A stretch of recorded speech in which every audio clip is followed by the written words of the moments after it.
Sementara di Nusantara tengah berlangsung gejolak dengan hadirnya Portugis yang berpusat di Malaka. Cucu dari Sultan Muhammad Al-Fatih dari Bani Uthmaniyah, yakni Sultan Selim pertama, berhasil meluaskan pengaruh dan kekuasaannya di dunia Arab.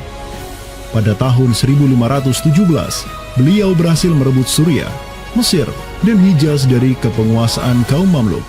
Khalifah Al-Mutawakkil 'ala Allah ketiga dari Bani Abbasiyah beserta Syarif di Makkah kini menyerahkan kepemimpinan umat Islam sedunia dan pelayanan dua kota suci kepada Sultan Salim pertama, penguasa Uthmaniyah yang bukanlah mereka berdarah Arab. Perlu dicatat bahwa penjelasan tentang Al-A'immatu fi Quraisyin itu, kalau kita merujuk kepada kitab Ar-Rawdah, Rawdatul Talibin wa Umdatul Muftin, memang ada hal yang menarik di sini. Di satu sisi ada mengatakan bahwa syarat khalifah itu harus Quraisy. Tetapi Imam Nawawi sepakat ketika katakanlah dari Quraisy tidak ada, terus diambilkan dari mana? Maka kemudian disebutkan di situ ya di luar Quraisy, bisa dari bani ini, itu yang disebutkan di dalam kitab Allah. Karena itu sebenarnya syarat al-a'immah fi Quraisyin itu bukan syarat yang wajib, tetapi difahami di sini berdasarkan penjelasan yang diantaranya disebutkan dalam kitab Allah tadi, itu adalah merupakan syurut afdaliyah. Maka semenjak tahun 1517, kepemimpinan khilafah beralih ke Bani Uthmaniyah. Selim pertama dan anak keturunannya kini didapuk sebagai Khalifatul Muslimin. Amirul Mukminin, Khadimul Haramain, Al-Ghazi fil Barraini wal Bahraini, Zilullah fil Alam, Padisyah wa Khilafat Penah. Wilayah khilafah Uthmaniyah terus merangsek Eropa, dan merekalah yang menguasai Laut Mediterania dan juga Laut Merah. Adapun Portugis yang bercokol di Samudra Hindia mulai ketakutan karenanya. Karena dengan munculnya khilafah Uthmaniyah sebagai negara Islam yang adidaya, solidaritas Muslim sedunia akan bangkit kembali karena memiliki perisai kuat di sisinya. Ini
Dengan diplomasinya yang culas, Portugis juga menjalin kerjasama dengan kerajaan Pajajaran di Jawa Barat pada tahun 1522.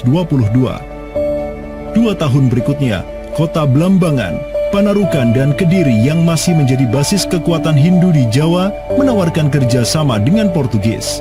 Maka, Portugis banyak sekali mendapat aliansi sesama kafir yang berada di berbagai wilayah di Nusantara untuk bersatu padu menghantam kekuatan politik Islam yang baru tumbuh di Pulau Jawa. Bahkan di Maluku pun Portugis berhasil menancapkan kuasanya semenjak tahun 1536. Berkaca pada kelakuan Portugis yang memerangi umat Islam di Samudra Hindia dan Nusantara, Sultan Sulaiman Al-Qanuni, sang Khalifah Uthmaniyah yang berkuasa sejak tahun 1520, menyatakan peperangan terbuka kepada penguasa Portugis yang berkedudukan di Lisbon, Dom Sebastião. Telah dilaporkan kepada saya bahwa jamaah haji dan para pedagang muslim yang datang dari India melalui laut telah dianiaya. Jika engkau masih membangkang, maka dengan bantuan Allah yang Maha Agung, kami akan melakukan segala yang diperlukan untuk memulihkan ketertiban di negeri-negeri itu, dan tiada guna lagi bagi engkau untuk memprotesnya.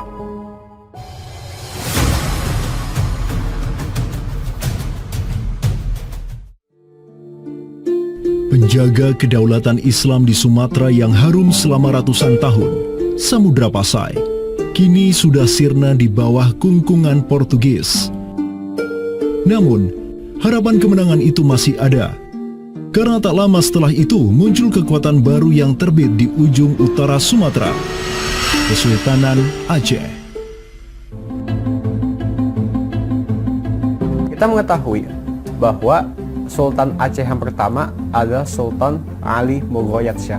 Ya, beliau wafat tahun 1530. Dan ini merupakan masa yang bersamaan dengan Sultan Sulaiman Al-Qanuni dari Khilafah Utsmaniyah.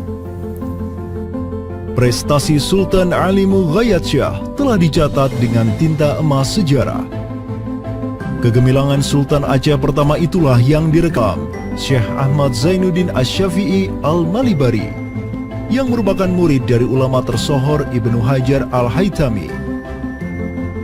Dalam kitabnya Tuhfatul Mujahidin fi Ba'di Akhbaril Burtukaliyin, Syekh Zainuddin Asy-Syafi'i menulis, dan mereka, orang-orang Portugis, semoga Allah mengalahkan mereka, mendatangkan berbagai barang dari negeri-negeri yang jauh. Mereka menjadi ramai dan bertambah banyak di kawasan. Para penguasa berbagai pelabuhan menuruti kehendak mereka sehingga mereka sepenuhnya menguasai pelabuhan-pelabuhan tersebut. Pelayaran hanya dapat dilakukan dengan jaminan keamanan dari mereka. Perdagangan dan kapal-kapal mereka bertambah banyak, dan sebaliknya, perdagangan muslimin di luar kapal-kapal dan benteng-benteng yang mereka bangun makin merosot. Tiada seorang pun yang dapat merebut kota-kota pelabuhan itu selain Sultan yang mujahid, Ali Al-Asy.